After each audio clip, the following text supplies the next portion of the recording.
Hi, everyone. Good morning, good afternoon. We'll get started in a few minutes as people join.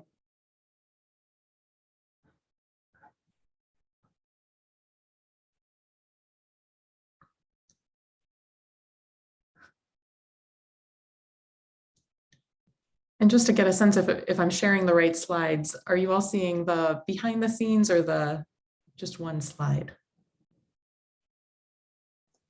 Just one slide. Great, thank you.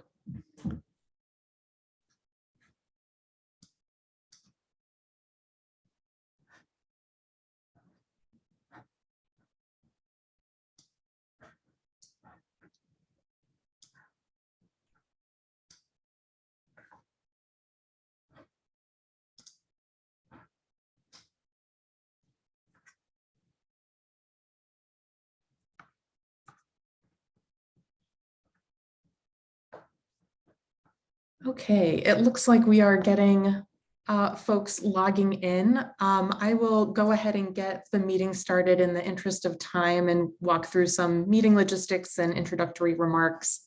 And then we'll get to the good stuff with our expert panelists. But welcome everybody. My name is Sandy Fazeli. I'm with the National Association of State Energy Officials, or NASEO. We're really excited to have you here today for our joint meeting with the HBCU Clean Energy Initiative around potential models and examples of how state energy offices and minority serving institutions can work together around clean energy workforce development, research and development, and innovation. Just a few meeting logistics before we get started. The meeting will be recorded and we'll be sharing it on NASEO's and CEI's respective websites within the next few days. We also encourage a lot of discussion, so feel free to raise your hand or use the chat feature. We're trying to keep this as interactive and conversational as possible. But we do ask that you keep your microphone muted until it's your turn to speak. Either Natasha or I will call on you to speak. And then we'll also be pausing for questions and comments throughout the meeting, but again, feel free to weigh in as we go along. And then here's just an overview of today's agenda. We'll start with some introductory remarks from our co-meeting host, Natasha Campbell with the Clean Energy Initiative. We also thought we'd spend some time reviewing and providing kind of a recap of our previous discussion in December around the Infrastructure Investment and Jobs Act, and also invite anyone in the audience who is comfortable sharing about their initial plans for infrastructure spending and planning. And then we have a series of really wonderful speakers who will help shed some light for all of us about how HBCUs are working in the clean energy space. Brian Patterson with Johnson C. Smith University, Dr. Galloros with the Southern University of Shreveport, and Dr. Jahani at Morgan State University have all agreed to share about what they're working on and the amazing work that they're doing in this space. And with that, I will turn it over to my co-MC, Natasha Campbell with the Clean Energy Initiative, to share some introductory remarks as well. Great, thank you, Sandy, and good morning to everyone. Good morning, good afternoon to everyone. Really appreciate you hopping on the call and continuing to be part of what we believe is a very important partnership and discussion around clean energy and how we can really live the things that we say and ensure that all voices are included in this conversation.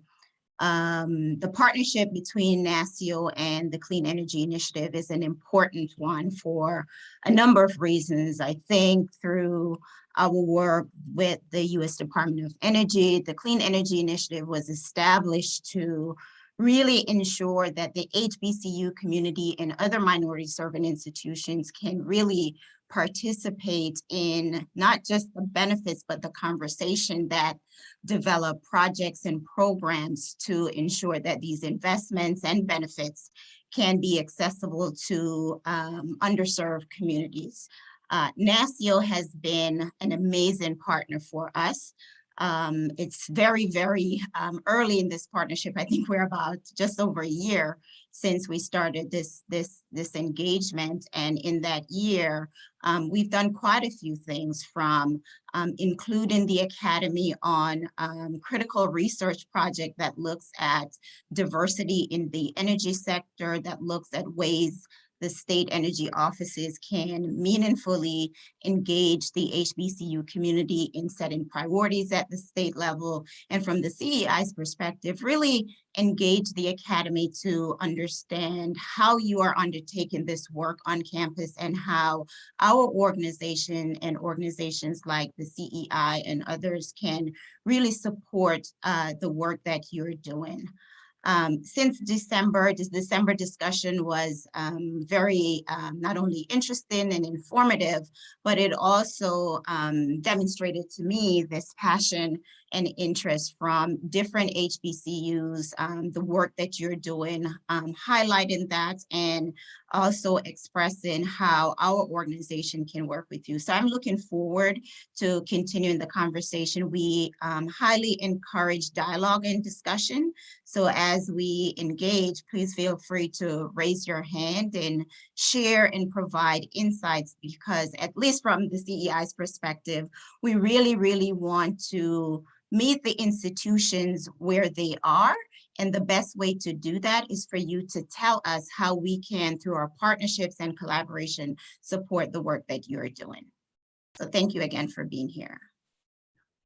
Thanks, Natasha. And just to add from NASEO's perspective, for those of you who might be joining us somewhat fresh, NASEO is the membership association representing the state and territory energy offices across the US. What we know from the Infrastructure Investment and Jobs Act is that there will be significant funds for across different energy subsectors going through the state energy offices and other state partners to improve infrastructure and help transition to a cleaner energy economy. What we're hoping to achieve with the partnership through the partnership with CEI and with conversations like this is really highlighting and putting a spotlight on the work that partners working in the minority serving institution space and community-based organization space can offer to state energy offices, not only in terms of contributing to the research that helps inform policies and programs and funding, but also in terms of diversifying the workforce, creating a more inclusive research, innovation, and labor market so that everybody is included in this transition. So very thankful to Natasha and her team at CEI for partnering with us on these engagements. We did want to start the meeting by getting a sense of who is in the room. So you'll see a poll pop up just asking who you represent, whether it's a state energy office, a minority serving institution, nonprofit, private company, federal agency, or other.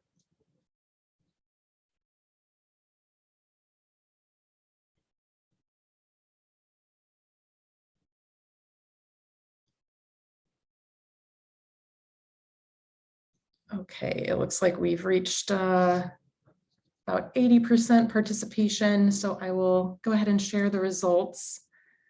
It looks like we've got a really great mix, state energy offices and minority serving institutions.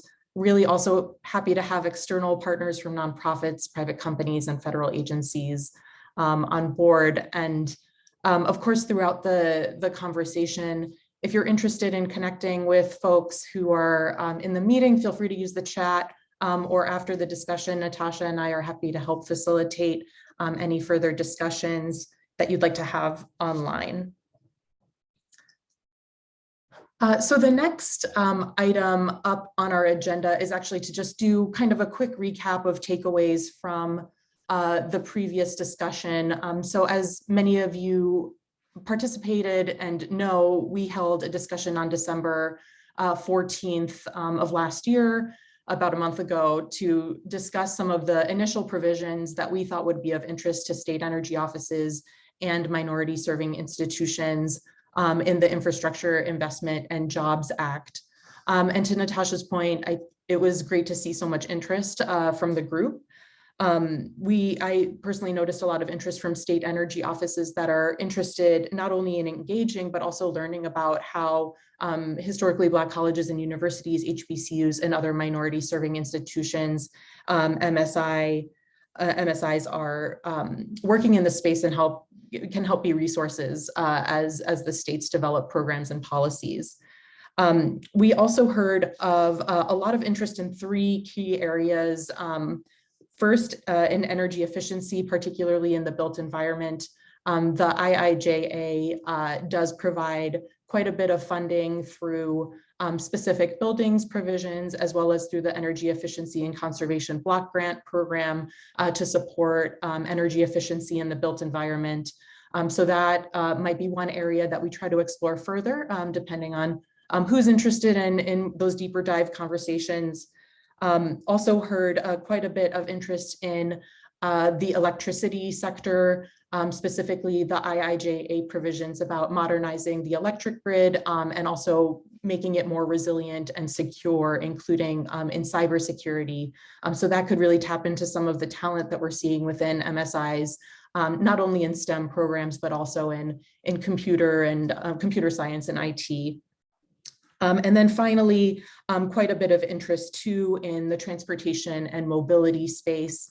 We know many state energy offices are involved in planning for investments and infrastructure developments in electric vehicles, particularly in their states and across states.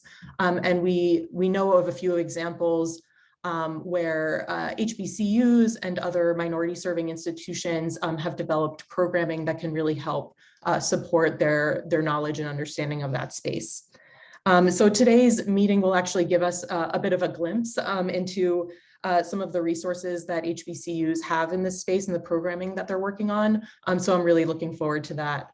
Natasha, anything to add from your perspective from the December meeting? Yeah, I think you covered it well, Sandy. One of the things we were able to do since the December meeting is to engage some key HBCUs who really wanted to continue that discussion from December. And what we learned there is, in addition to what you've highlighted, big interest in transportation and electric vehicles, charging station. There is strong interest in clean energy infrastructure on campus. And as institutions think about building renovations, what funding opportunity may be available to support that, especially as they attempt to infuse energy efficiency and other cleaner sources of energy to really power their campuses.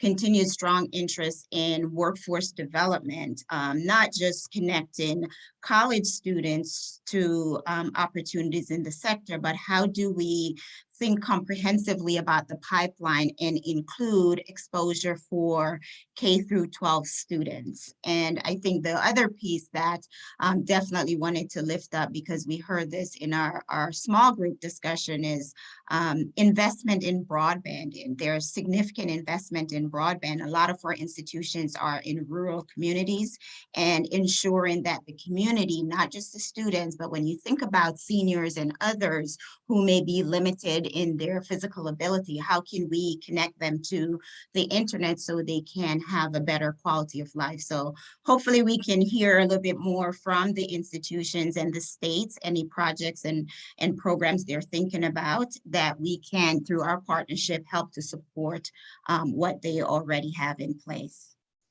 Great, thanks, Natasha. So we are interested in hearing from all of you as well. So we have a few more poll questions, if you will bear with us. Really, with the goal of learning about where you are in the planning and whether there are still opportunities to promote further engagements between state energy offices and minority serving institutions around this infrastructure bill. So I will launch another question. You'll see question 1 is for state energy offices only, and question 2 is for minority serving institutions only. But the idea is to get a sense of where you are in your planning and policy development.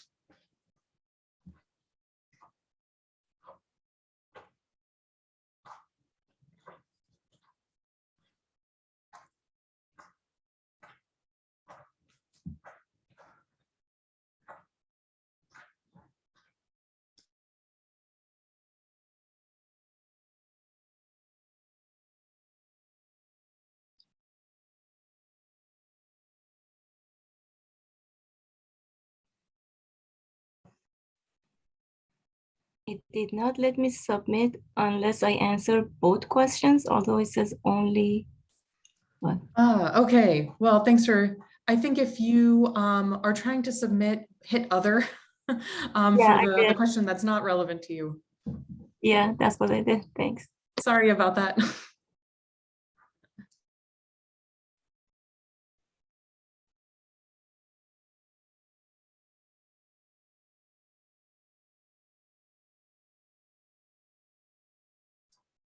Okay, it looks like we've got a few answers in, so I will end the poll and share the results.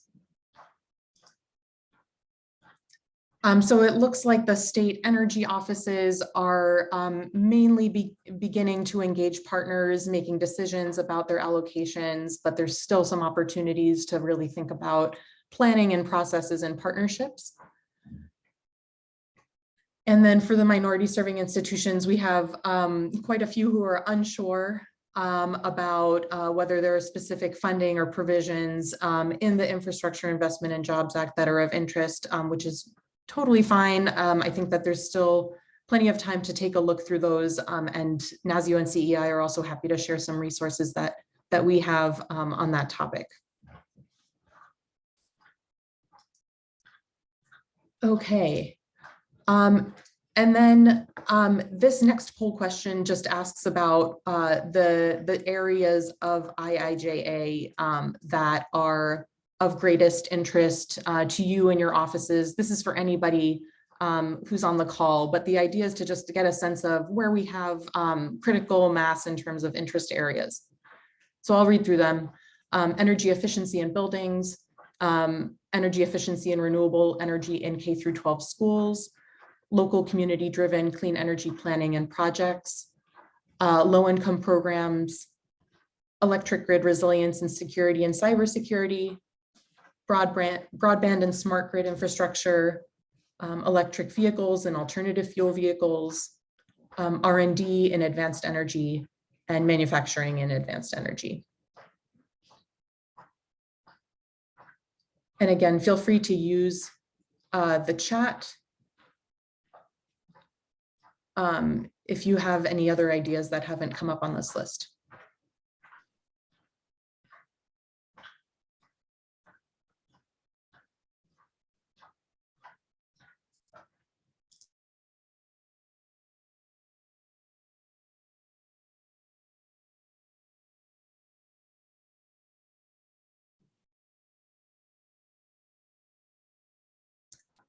Okay, and I'll go ahead and share. Oh, looks like folks are still adding their, okay. And here are the results of this question. So we're seeing actually a pretty even split across a lot of these with EVs coming out quite on top. Locally driven planning, energy efficiency in buildings, electric grid. So thanks for sharing. I will, in the next couple of minutes, just leave the floor open for anybody who wanted to share about what might be going on in their state or university. Feel free to raise your hand or chime in.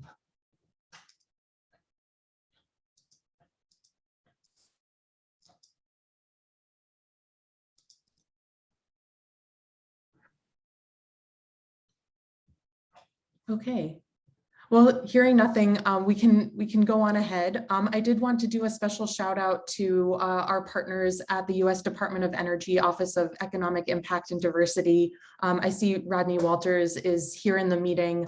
And his team has been really supportive of this partnership and of course of a lot of the research that NASEO and CEI have put out over the past year that has helped inform these discussions and the recommendations that we have around how state energy offices and minority serving institutions can partner with one another. So thank you, Rodney. And if you feel like sharing any few words, feel free to.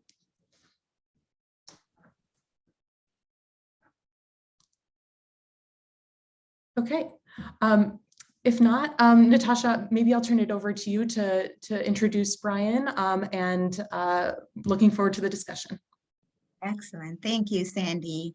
One of the things that the CEI, and just to share a little bit about who we are, I know there's some new faces on the call from December.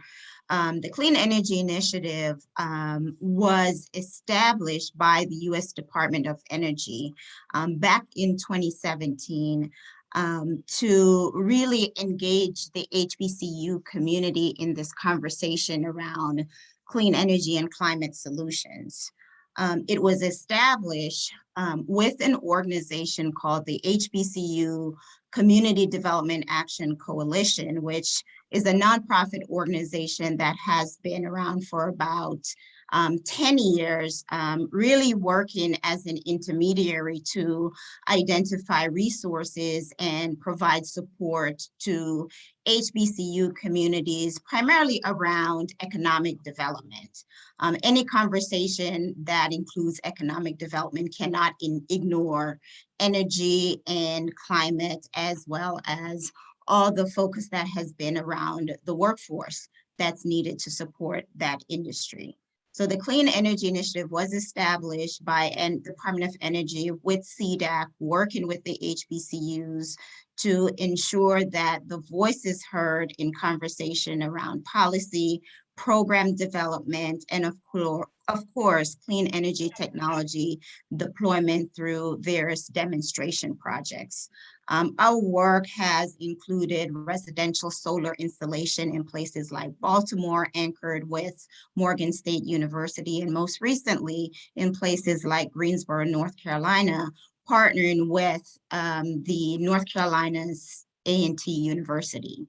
One of the projects that you'll hear about next is a research project that was brought to the HBCU Clean Energy Initiative through our partnership with NASEO that really will focus on research and the experience of minority researchers in advancing this conversation around clean energy.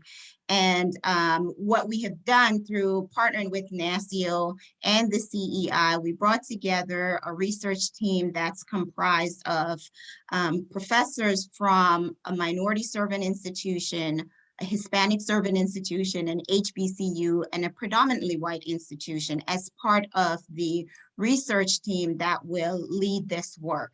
And then supplement that with the expertise in NASEO and the state energy offices through our work with Sandy, and of course, through the work with the CEI and partners like BW Research. BW Research is a very reputable research organization that leads a number of national research projects, including the U.S. Energy and Employment Report that really should be a toolkit for anyone working on clean energy, and especially looking at where the opportunities are in the future. So Dr. Patterson is with the John C. Smith University in Charlotte, North Carolina, and he is one of 2 PIs on this research project. So I'll turn it over to him to provide you with more information about the project itself, why that work is important, and how the states and the HBCUs can contribute to this effort in the coming months. Dr. Patterson.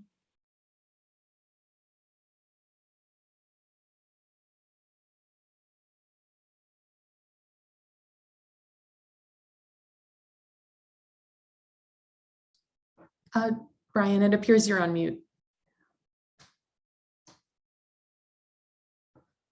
All right, thank you. Thanks. All right, good afternoon again, everyone. So it's funny when you're reading people's lips and you can't hear what they're saying. I hope everyone is doing well. Again, thank you for the gracious introduction, Natasha. My name is Brian Patterson, assistant professor of Interdisciplinary Studies, Johnson C. Smith University. And as Natasha really mentioned, with this dream team of individuals, we're working on a very engaging project that we're looking at structural and systematic biases that shape funding from a program standpoint as it relates to, as we look at ideas of clean energy, but also doing a step deeper as not only from the individual standpoint, organization, but looking at it from many different lenses. Is there a possibility I could share my screen a little bit, or is that not a possibility? Because I can kind of walk through this. And again, I don't want to take too much time, but as Natasha alluded to, we do have a great opportunity to share information from multiple perspectives from the academic world of having an HBCU, a PWI, as well as a minority serving institute. As a part of this engagement, one of the major questions is we wanted to look at the structure and systematic biases among marginalized racial communities in the context of regional and innovative systems of clean energy. And so when we think about that, that's multiple levels. Let me see if I can share my screen right now so I can give you some more content here. Here we go. Let's see, here we go. Are y'all able to see my screen a little bit? Yes, thumbs up. Yes, thank you. Okay, sorry about that. So as a part of this, as I was describing, our role is really to understand some of these systematic biases and barriers that have positively impacted some of the pipeline of this innovation that we all are on this call for as it relates to clean energy. Depending on your view or your angle, it's really important that we work together systematically. And as a part of this research that we were very fortunately supported by the Sloan Foundation, was to really start to answer one of these major questions, as I was trying to describe to you earlier. What are some systematic or structural biases among marginalized and racial communities in the context of regional and innovative systems? And so as a part of this research, we're looking at obstacles that do affect our communities, but also looking at it from the role of our institutions. Very specifically, as we look at it from the lens from the HBCU standpoint, our historically Black colleges are typically connected to many of those communities that have historically been challenged with some of the biases and systematic concerns as it relates to some resources as it relates to clean energy, either infrastructure, information. And as a part of this research, we're now really wanting to do a deeper dive in getting more of the context, and so that we can truly tell the real story here. As you see here, some of the questions that we are hoping to answer, what systems are establishing, what systems establish main clean energy resource and equity in policy making. And so again, for the folks who are here from the policy standpoint or from your lens from the state office, we were looking at those opportunities or understanding that level. Also from the local levels, what are local governments doing in addressing some of these concerns? Now, as you see some of the content here, and not to bore you with a lot of the details as we get a little further in here in the context, but one of the things that we want to do is make sure that we do an adequate job of collecting data as it relates from not only from a university or from a stakeholder concept of the state energy officers, federal government, but also the folks who are doing the research as it relates to the institutions. And so one of the second objectives here is really focused on what barriers are HBCUs and other universities experiencing as it relates to adequately pursuing funding, adequately providing systems that will enable us to address clean energy technology and innovation as we not only look at the employment pipelines, but also see where there are connections that are being made, models that are being looked at that are successful, and also areas where there are challenges. We've identified several different locations. We're going to do a case study approach to 4 different regions, 2 in North Carolina, Greensboro, the Raleigh-Durham area, also in the state of Georgia, Atlanta, and also in Miami. These areas were very specifically selected as it relates to addressing some of the concerns around our HBCUs and MSIs in those regions, in addition to also working in collaboration with those supporting PWIs that are also located in those areas. The objective 3, and this is where maybe this is really important as it relates to all of the participants of this call, is that we're also looking at energy justice, energy equity, clean energy development. And so we want to work with you in creating sort of a reporting back opportunity with strategies that effectively support not only the funding and the innovation, but also what new lessons that are learned. If nothing else I've learned over time is that oftentimes there are many approaches to answering questions, but if you don't know the right people to engage or have on your team, you send the message that, hey, I'm only looking at it from one perspective. And that's one of the things that is extremely important as we think about this innovation, especially having as many people engage our conversation as possible. So in lieu of time, one of the things we will be doing is reaching out to the various HBCUs on the call to identify faculty that are doing clean energy research. In addition, we'll be reaching out to the state and federal offices and engaging some preliminary information as it relates to getting different programs and services that are being provided, and so how these services are being shared, and really looking at also what is the next phase, meaning what kind of reporting back can we do to provide some really comprehensive best strategies in moving forward. And as you can see with some of the data or the research we're going to do, we're looking at not only doing more of a mixed method approach with both qualitative and quantitative design. So I'm going to stop there. I feel like I'm rambling a lot.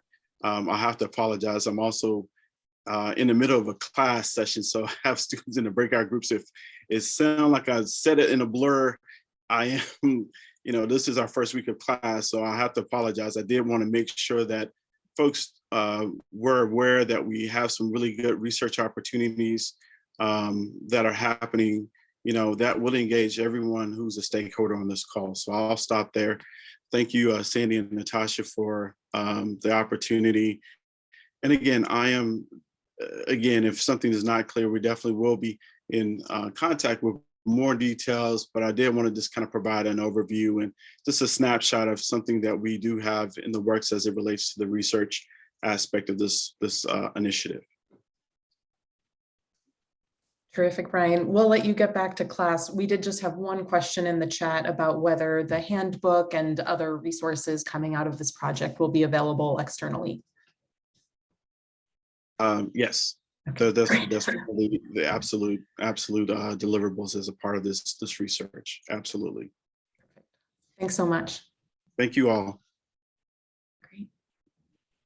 Perfect. Well, Natasha, maybe this is a good time to transition to our panel, and I'll let you introduce them. Great, thank you. Thank you, Dr. Patterson. Thank you, Sandy. I think the work that Dr. Patterson just highlighted is obviously very important, but that project is an example of how through partnerships like this with NASEO and the CEI, we are able to put these strong teams together that can compete for funding to undertake the work that will lead to, findings and recommendations and ultimately solutions that will break down barriers and make it easier for researchers in this example to secure funding to do this work. One of the things we wanted to do as we engage, this is again a new partnership, And we understand that it's important to lift up successes and work that's being done on campus around clean energy and climate solutions. And today we have two of our professors from two HBCUs. Dr. John Galliotto serves as the Dean of Workforce Development, as well as an Associate Professor of Chemistry at Southern University at Shreveport.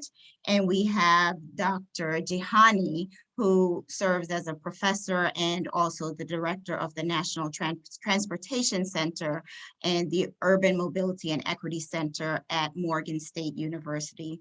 Both of them are doing amazing work that has been, in some cases, supported by federal funding through the University Transportation Center program at the Department of Transportation, in Dr. Jahani's case, and in Dr. Galliotto's case, leading workforce training for private industry and really connecting the community and students to training that will prepare them for jobs that are available right now. And this is clearly something that's very important to all of us, and definitely to the Department of Energy in their efforts to be responsive to the president's executive order around equity, diversity, and climate justice. So Dr. Galliottos and Dr. Jahani will lead us in just sharing more about their existing work and opportunities that they see in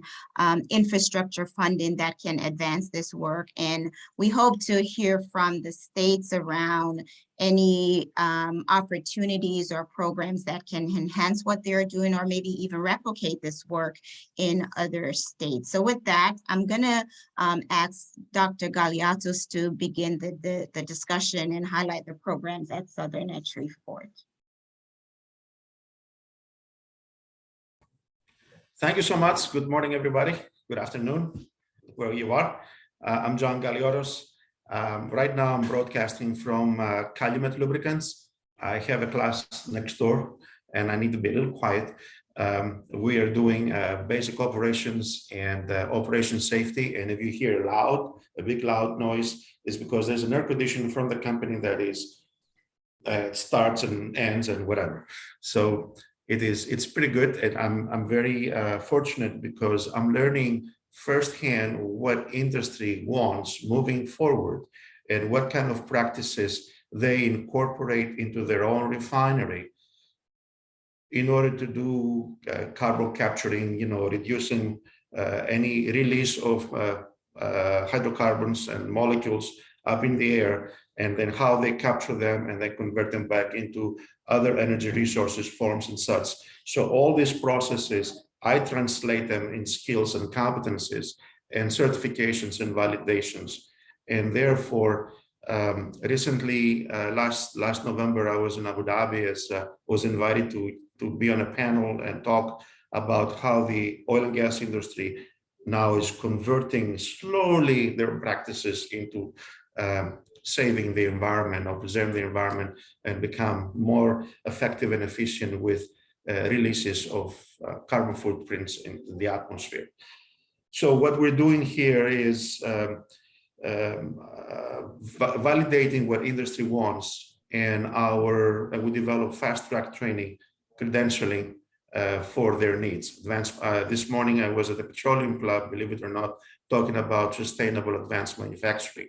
So the industries there, we need A, B, C, D, and E, 502 employees who need to have this credentialing within 2 weeks.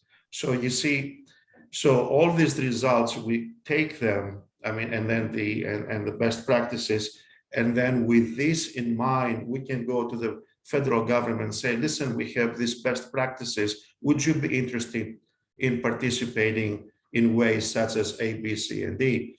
And the federal government, 9 out of 10 says, I'm very much interested because you show me your capabilities. You understand? It's not the way around. The further is, tomorrow I have a meeting with 2 casinos, the Margaritaville and Boomtown, where they want to convert best practices into sustainable practices, right? You see, I mean, preserve energy, wastes, and also saving energy. So with that way, we develop energy efficiency, energy management, and power generation, power distribution programs that they really like very much. So they want to have their technicians going through that training.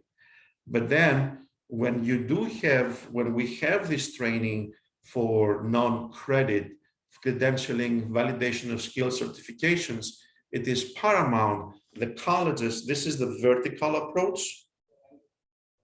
But then we have the horizontal approach where the colleges, the various departments within the institutions need to work together, and all this knowledge to be transferred into perhaps a degree A or degree B. So when someone graduates with a bachelor's degree in business administration or finance, could have an associate in energy efficiency or power generation and a certificate or credentialing in energy management. Now, this person knows the money and knows the energy. Guess what? Here's the noise.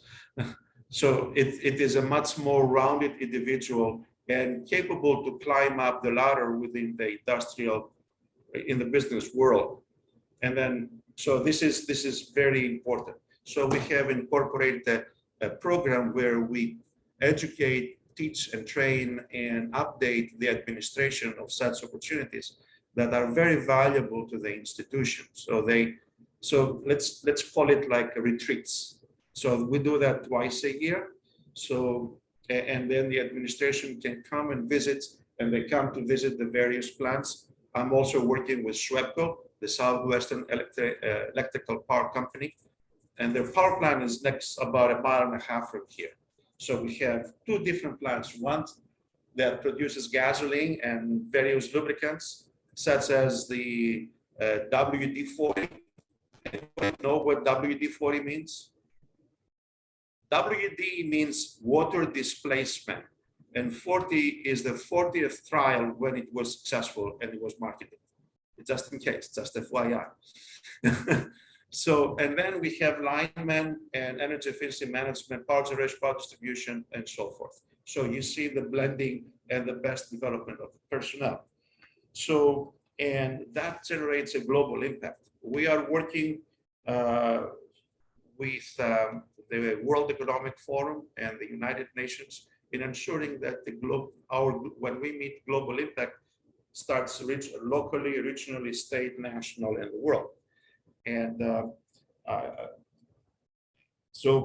I'm not going to go any further than in about a week and a half, we're going to start truck driving and transportation, and I requested to have also a truck that utilizes biodiesels or lately hydrogen, if there's any.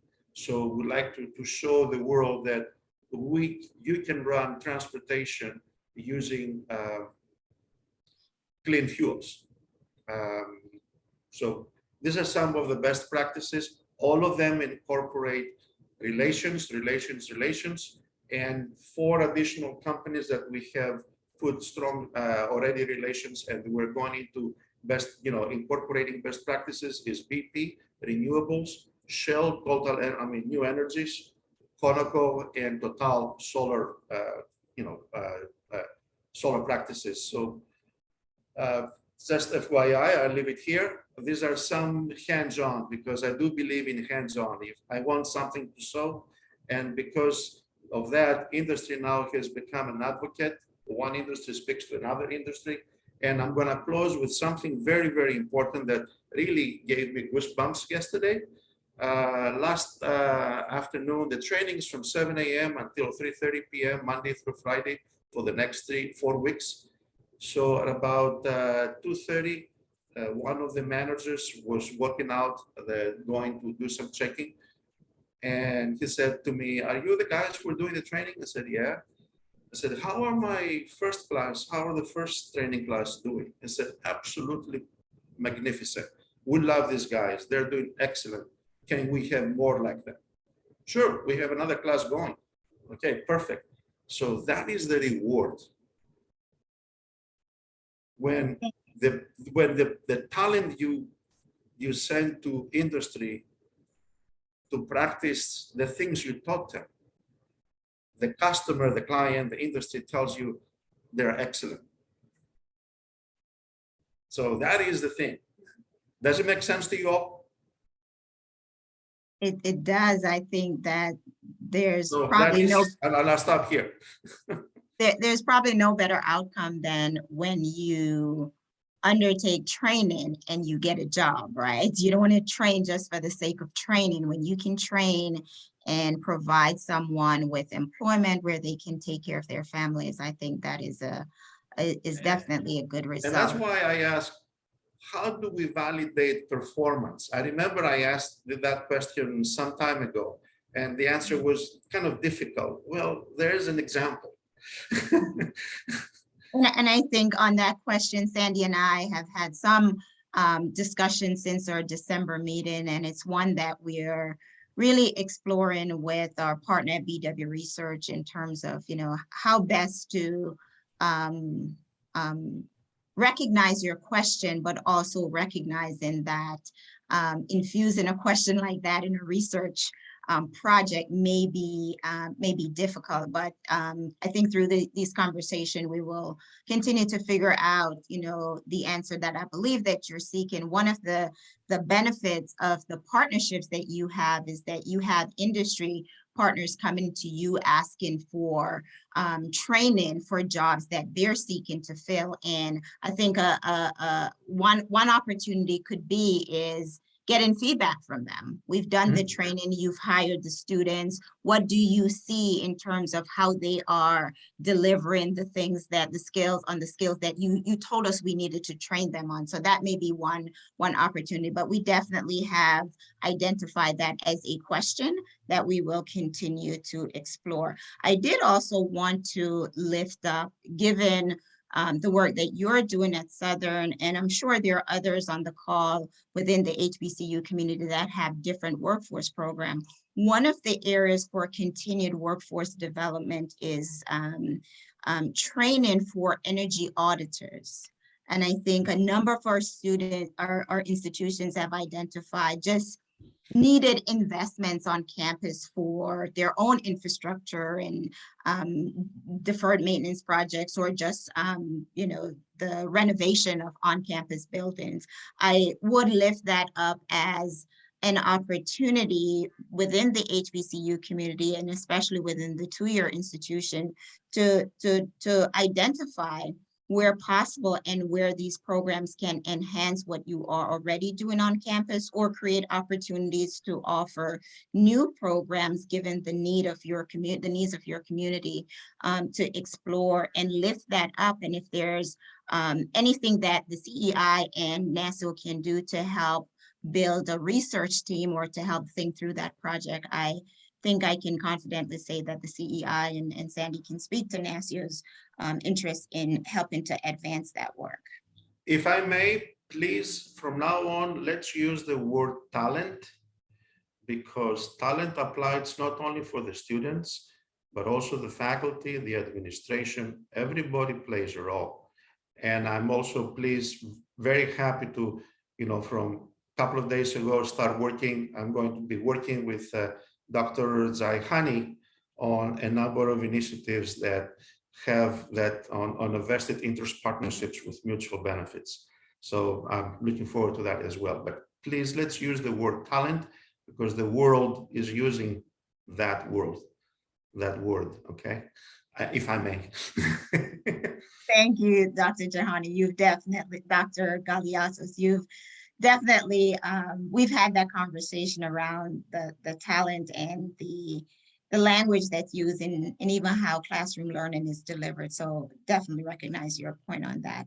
I don't know, Sandy, if there are any questions that's been presented to you or any hands raised in the chat specific to Dr. Galloros' presentation.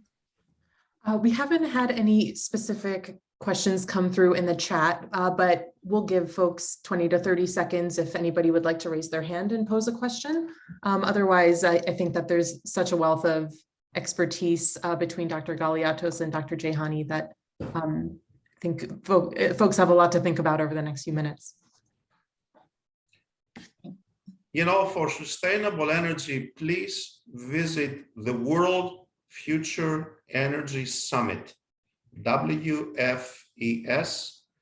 I work for ADNOC, an Abu Dhabi national company, and we sponsored that event in the past. So right now it's gonna take place mid-January, but please visit that, and perhaps the coalition next year to be a presenter, a speaker, the World Future Energy Summit. Well, you know, take a look at it on the website.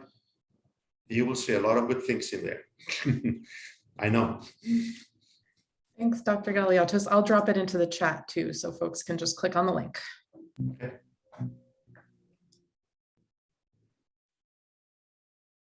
With that, we're going to transition to Dr. Jahani, who is doing amazing work at Morgan State University, specific to transportation, but she has so much that she's doing that I think should be lifted up here and can be used as models for some of our other institutions in thinking through, you know, how their research can be enhanced through federal funding, as well as through partnerships like this. So with that, Dr. Jahani, if you can take over the floor. Yes, thank you very much for the introduction. Can you see my screen? Yes. Great. Sure, I can make it. Okay. So Morgan State University is located in Baltimore, Maryland, and we are an HBCU. And the center that I work as a director is the National Transportation Center. It was established based on the ISTE, Intermodal Surface Transportation Efficiency Act of 1991. So we have been around for 30 years. And we got authorized in 1998 by T21, and then Safety Law reauthorized. And finally, in the FAST Act, we won a grant, Urban Mobility and Equity Center, that I will talk about. In the last 30 years, we have done research, workforce development, and education. We have had over 30 years of Maryland Department of Transportation and MSU Internship Program that we have sent over 650 graduate, undergraduate students to MDOT agencies to learn about the job. And so as soon as they graduate, they get jobs either in those agencies or the companies that work with those agencies. We also have a Summer Transportation Institute that we have had it since 1998. And we have had over 600 students. I'm going to go in detail on any of those. And we brought over $30 million of research funding, and we have completed 87 research projects. So this Urban Mobility and Equity Center is a university transportation center. We are, is based on the FAST Act of 2016. So we started 2016 and it's to 2022, but extended one more year. So we're gonna have this University Transportation Center until 2023. And we are so proud to say that we are one of the 20 Tier 1 centers nationally. And we are one of the 2 HBCUs. Only 2 HBCUs are the lead, and we are one of them. We lead this Urban Mobility and Equity Center, and our partners are University of Maryland College Park and Virginia Tech.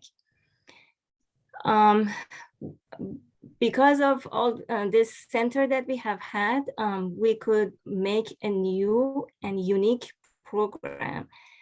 We have a specific Department of Transportation. So we had civil engineering, industrial engineering, and electrical engineering. So we made the 4th Department of Transportation and Urban Infrastructure Studies, that we have 2 bachelors, Bachelor of Science in Transportation Systems and also in Transportation Systems Engineering. We have a post-baccalaureate degree, master's, PhD, and also we have Master of Engineering and Doctor of Engineering. All of them has been because of all this, the center that we had. We also have been doing the workforce development for K-12, National Summer Transportation Institute, NSTI. It has been here since 1998. It's a 4-week program. We always do it in the month of July. We bring high school students, underrepresented groups, and we teach them about STEM, about transportation, engineering in general.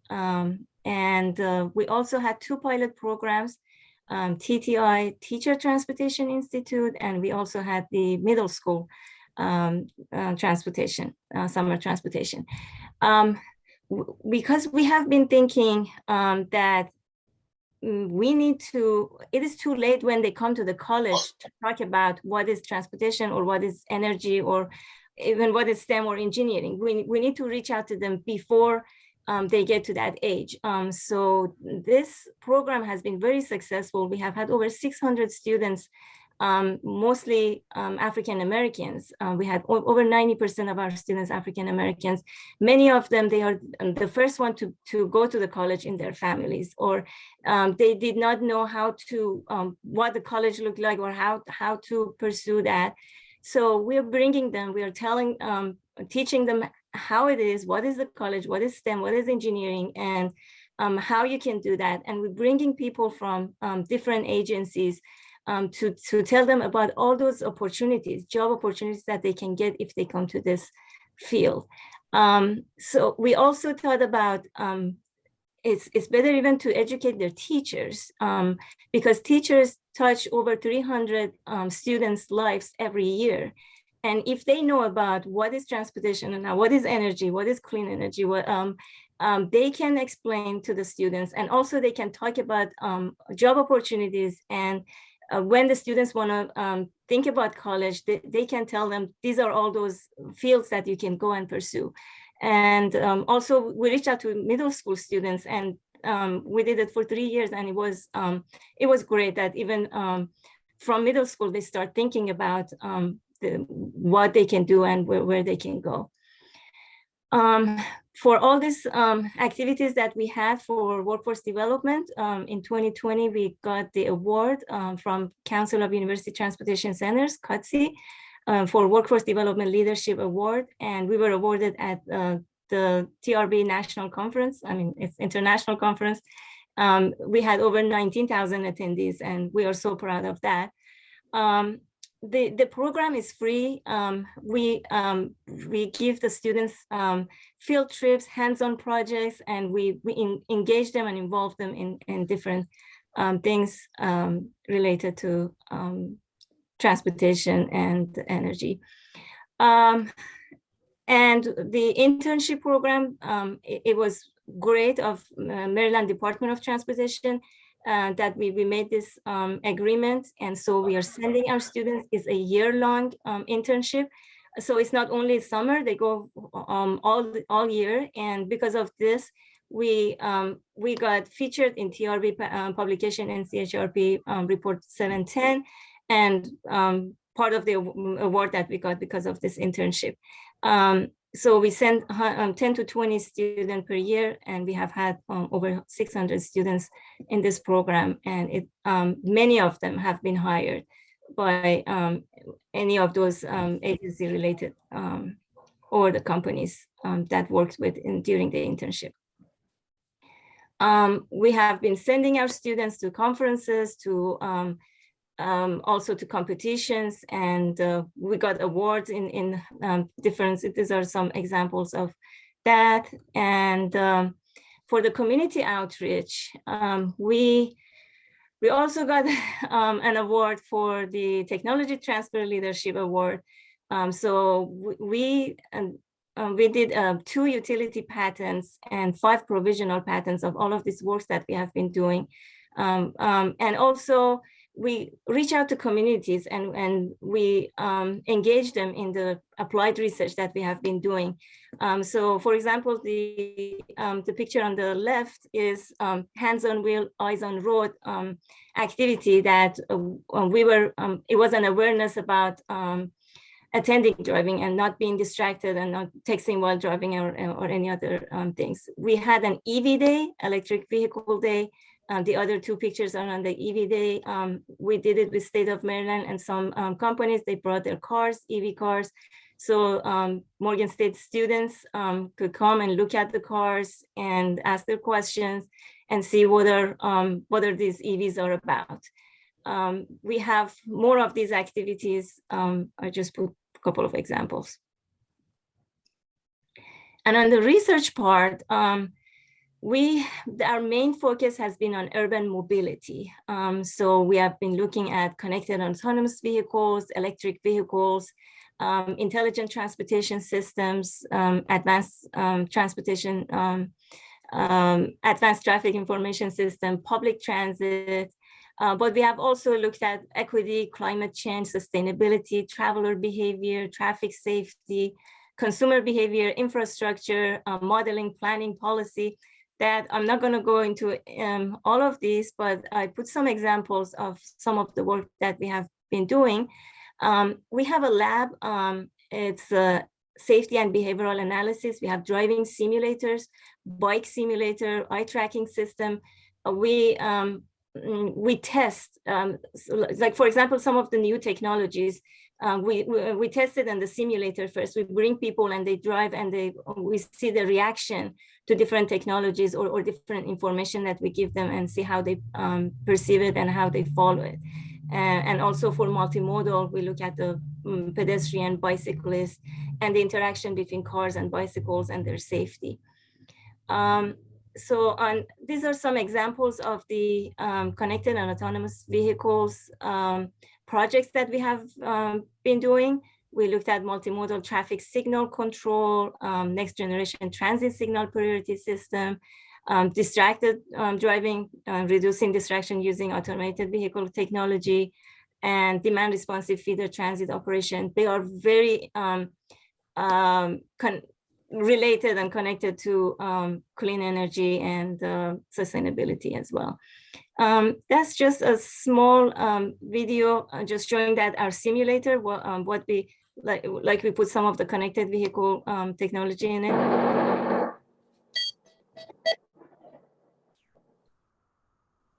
Red light warning, forward collision warning.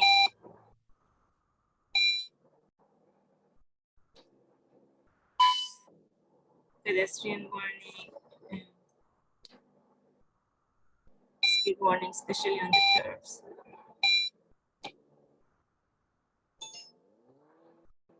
And self-driving.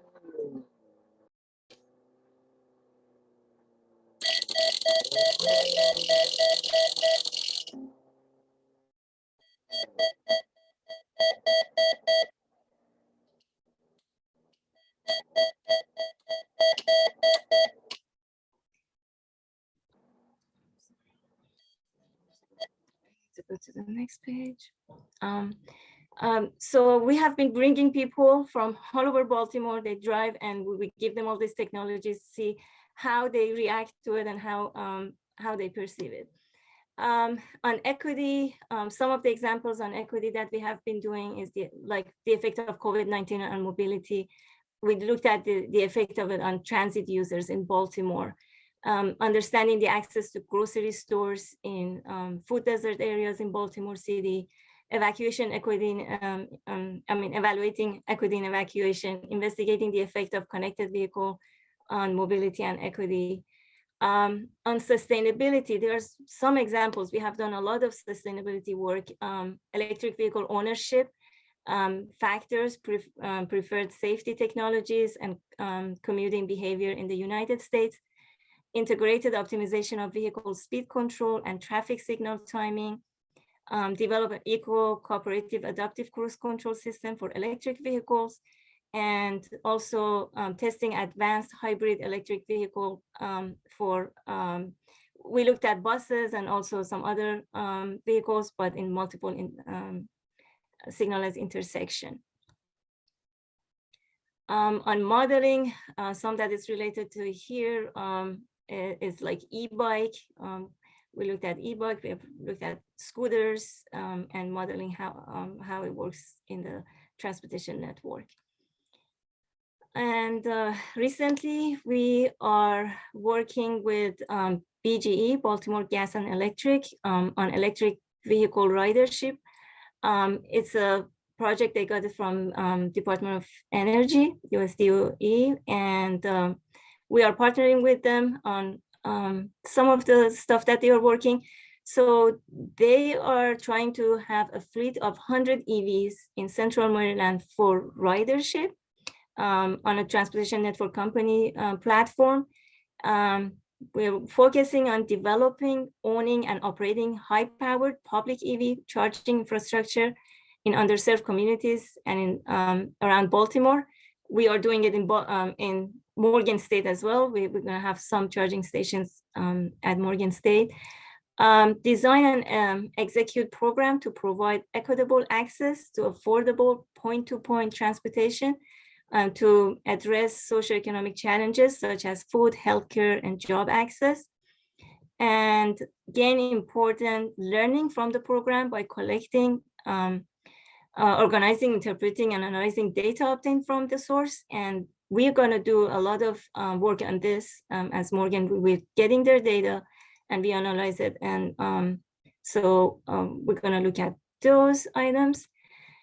And also develop and implement EV education programming for limited income and minority communities in Baltimore. We started it already with our NSDI. Last summer, we had our high school and middle school students, like one of the things that we asked them, go and find those charging stations in your neighborhood, wherever you can find around you, and take pictures and send it to us, because we had a virtual, unfortunately, because of COVID, our program was virtual, but it was amazing. They enjoyed that a lot. And BGE, they had a presentation and they showed some of the work that they are doing. Thank you very much. If you have any questions. No, thank you, Dr. Jahani. This was very comprehensive, and it really highlights all that you're doing at Morgan. You know, we were in a conversation, Sandy and I was in a conversation yesterday with the U.S. Department of Energy, and one of the questions that came up is, how are we as institutions, how are we lifting up what we're doing? And I think what you outline, really that story should be told around not just the research, but how you are connecting students on campus and students in the K through 12 system and building partnerships with major corporations like BG&E. And it's refreshing to hear that Morgan is already engaged with BG&E around the infrastructure for charging and fueling stations through this partnership. But, you know, I try to lift up as much as I can. We've had some similar conversations with the State Energy Office in Florida around how to engage FPL as well as Florida Memorial University as we think about all things in transportation and how to better connect communities of color and HBCUs and other MSIs to these opportunities. So thank you so much. I'm not sure if there are specific questions for Dr. Jahani, but there are definitely a lot of lessons that can be learned and shared within the HBCU and possibly the state energy offices around how you've been able to do this work and how it can be scaled or replicated in other communities and institutions. Yep. And it does look like we have a question from Jada Sherman. So Jada, please take it away. Hi, Dr. Jahani. Thank you so much for your presentation. I really appreciate the work that you're doing. And just to sort of echo what Natasha said, you know, it's really impressive to see a university staying ahead of the curve and sort of being on trend with what we look at as a just energy transition. But to get to my question, I know that you said you do a lot of work with the students at your university. And so I wonder, do the students participate in the K through 12 programs in terms of outreach? And then additionally, how do students become involved with the programs that you all have at Morgan State? Thank you so much, Jada, for the question. Yes, our students, we hire them in the summer to help us on the K through 12 program, and also we hire them as research assistants. They are working in the center, mostly graduate students, but also some undergraduate students. We hire them, and they work on all of these projects on the data collection part, data analysis, and even writing reports. We take them through everything, and they are very involved, and that's why we made a new department, and that department is all about transportation. The students coming and all the work that they are doing is all about vehicles and roads and related to transportation area. And we will be so grateful to have State Department of Energy and U.S. Department of Energy to partner with us, and so we can scale this program and we can focus more on sustainability and clean energy and complement what we have right now. Dr. Jahani, I think that's a great segue. The work that you're doing and the data that will come out of your projects, I can definitely see it informing state policies. So we would love to amplify and share whatever findings you do come across over the course of your work. So thank you again for being here. Thank you. In our last few minutes, I did want to share a couple of NASEO funding opportunities and job postings. I know a few others around the Zoom room also might have job postings that they'd like to share. So I will drop a couple of links into the chat for opportunities to engage with NASEO, either as a staff person, if you know of any recent graduates or promising candidates, but also as minority serving institutions, we're interested in working with you all. So one is for an advisor for NASEO's Energy Security and Resilience Program to really help us understand the equity implications of state energy security and resilience planning.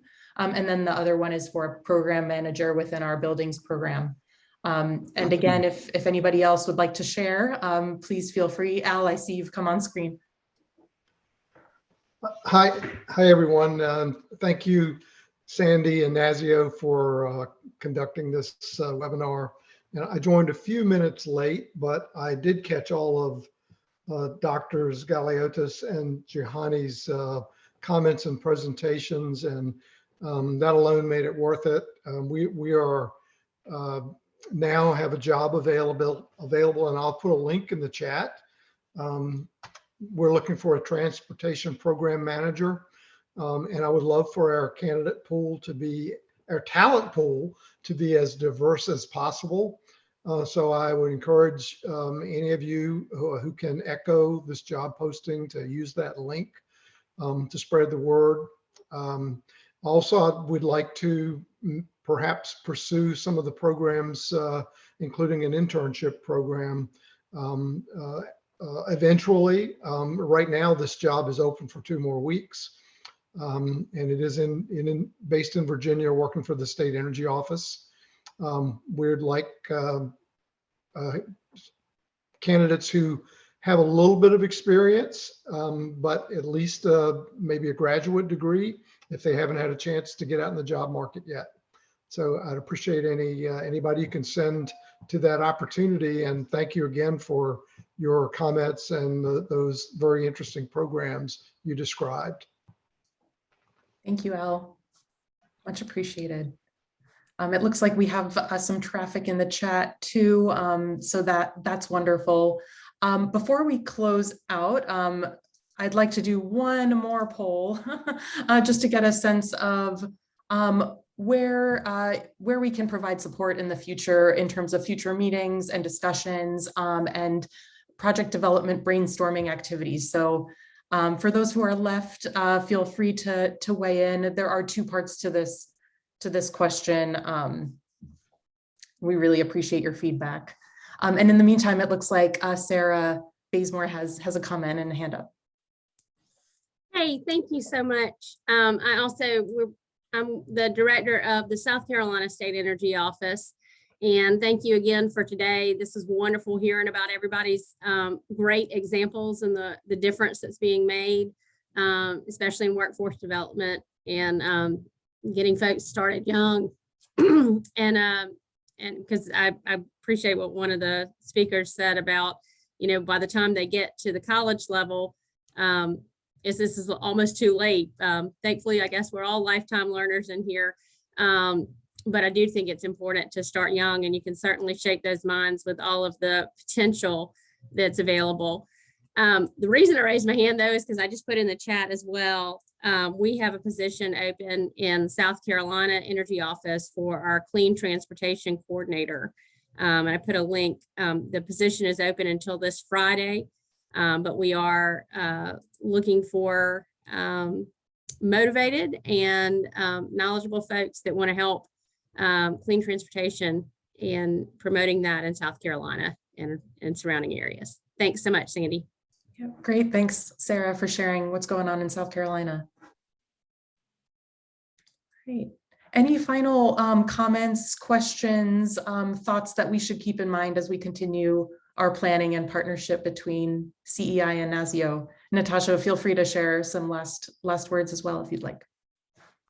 No, I would just say to the HBCU community, we have a core group of HBCUs really that has been developed since the December meeting, who are really interested in targeted research around some very key topics. So we are working to form sort of a coalition. And if you are interested in being part of that group, please send an email and we'll be sure to include you in our next discussion, which will take place next Monday.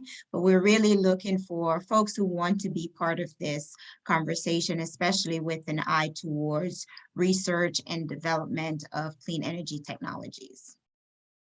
And thank you to everyone. Thank you to the state energy offices for your continued interest in this partnership. And I'm sure that as we continue to engage with Sandy and build out programming that's meaningful for both the states as well as the HBCUs, we will have your continued participation and greater input in those programs as well as discussions. Perfect. Thanks, Natasha. And thank you all for weighing in terms of what we can tackle for future meetings. This gives us some good ideas. As a next step, keep an eye out on your email. We'll include all of these job opportunities and RFP opportunities, as well as the link to register for the next meeting. We have some ideas about bringing together some community colleges and two-year institutions to talk about the work that they're doing as well in the energy space. So thank you everybody again. I hope you have a wonderful day and don't hesitate to contact Natasha or me if we can help at all with connecting or brainstorming different ways to advance this question of workforce diversity and inclusion. Have a nice day.